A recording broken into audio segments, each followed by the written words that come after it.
അപ്പൊ അല്ലോട്ടൻ എന്നെ കാണുമ്പോൾ ഒരു ചോദ്യം മാത്രമേ ഉള്ളൂ, ആര്യ ഒന്ന് വഞ്ചുണ്ടാക്കി തായോ എന്ന്. അപ്പൊ ഞാൻ വഞ്ചൊക്കെ ഉണ്ടാക്കുന്ന സമയത്ത് അവൻ എനിക്ക് വീഡിയോ ഒക്കെ എടുത്തു തന്നിട്ടുണ്ടായി. പിന്നെ ഞാൻ മോളിക്ക് പോകുന്ന 2 പേടിന്റെ വാലായിട്ട് എപ്പോഴും ഉണ്ടാവും. അല്ലോട്ടനായാലും തുമ്പി ആയാലും ഉണ്ടാവും. അപ്പോൾ ഒരാൾക്ക് മാത്രം ഉണ്ടാക്കി കൊടുത്ത ഇവിടെ 2 ആക്കും ഗൈസ്. അപ്പൊ തുമ്പമ്മയ്ക്കും ഞാനൊരു കുഞ്ഞ വഞ്ചൊക്കെ ഉണ്ടാക്കി കൊടുത്തു. ഋഷിച്ചി പറയണത് എനിക്ക് ശരിയായിട്ട് തോന്നിയിട്ടാ.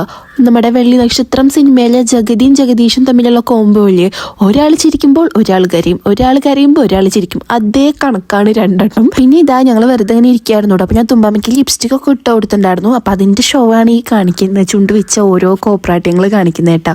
അപ്പോൾ ഇവരിന്ന് പോകും. ഒരു 5 മണിക്ക് ആയപ്പോൾ ആദർശേട്ടൻ അച്ചാച്ചനെ കൂട്ടാൻ വേണ്ടിയിട്ട് പോവാട്ടോ. അച്ചാച്ചന് ഹോസ്പിറ്റലായിരുന്നല്ലോ, മെഡിക്കൽ കോളേജിലായിരുന്നു. അപ്പം ഇന്ന് ഡിസ്ചാർജ് ആയിട്ടുണ്ടായിരുന്നു.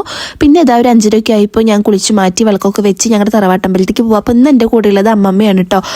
അല്ലെങ്കിൽ ആദർശേട്ടനാണ് വരാറ്. അപ്പം ഞങ്ങളിതാ പോണ വഴിക്ക് ദൃശ്യേച്ചിയും അമ്മയും കൂടിയിട്ട് തയ്ക്കാൻ കൊടുക്കാൻ പോയിട്ടുണ്ടായിരുന്നു. അപ്പോൾ ഞങ്ങൾ ഇങ്ങോട്ട് ഇറങ്ങുന്ന സമയത്ത് അവരിങ്ങോട്ട് കയറി വരികയായിരുന്നു. അപ്പോൾ ഞങ്ങൾ 2 പേര് 2 വ്ളോഗേഴ്സ് കണ്ടുമുട്ടിയെന്ന് പറഞ്ഞിട്ട് വെറുതെ വീഡിയോ ഒക്കെ എടുത്തിട്ട് ചേച്ചി വീഡിയോ എടുത്ത് വരികയായിരുന്നു. അങ്ങനെ വൈകിട്ട് ആകുമ്പോഴേക്കും ഇവർ പോകാൻ വേണ്ടിയിട്ട് എല്ലാ കാര്യങ്ങളൊക്കെ സെറ്റാക്കി പാക്ക് ചെയ്തിട്ട് നിൽക്കട്ടെ. അപ്പോൾ നമ്മുടെ മാമനാണ് അവരെ കൊണ്ടാക്കുന്നത്. അങ്ങനെ ദൃശ്യേച്ചി പോയി ഗൈസ്, പിള്ളേർ തുമ്പമ്മയും എല്ലാവരും പോയി. ഇനിയിപ്പോൾ ഇവിടെ ആകെ എന്താ പറയുക, അധികം കലപ്പില്ല സൗണ്ട്. അല്ലെങ്കിൽ പിള്ളേരുണ്ടെങ്കിൽ ഇങ്ങനെ ഓരോന്ന് സംസാരിച്ചിട്ടും എനിക്ക് നന്നായി നേരം പോട്ടെ. തുമ്പമ്മയും വല്ലൂടിനൊക്കെ ഉണ്ടെങ്കിൽ നമുക്ക് ഇങ്ങനെ എപ്പോഴും വർത്താനം പറഞ്ഞിട്ട് തുമ്പമ്മ പിന്നെ എൻ്റെ ബാക്കിൽ നിന്ന് മാറില്ല, എപ്പോഴും എൻ്റെ ഒപ്പനെ ഉണ്ടാവും. അപ്പോൾ മാമനായിട്ട് ആ ചേച്ചീനെ അങ്ങോട്ട് ആക്കി കൊടുക്കുന്നത്. ആദർശേട്ട വിടില്ലല്ലോ, ആദർശേട്ട അച്ഛനെ കൂട്ടാൻ പോയേക്കാം.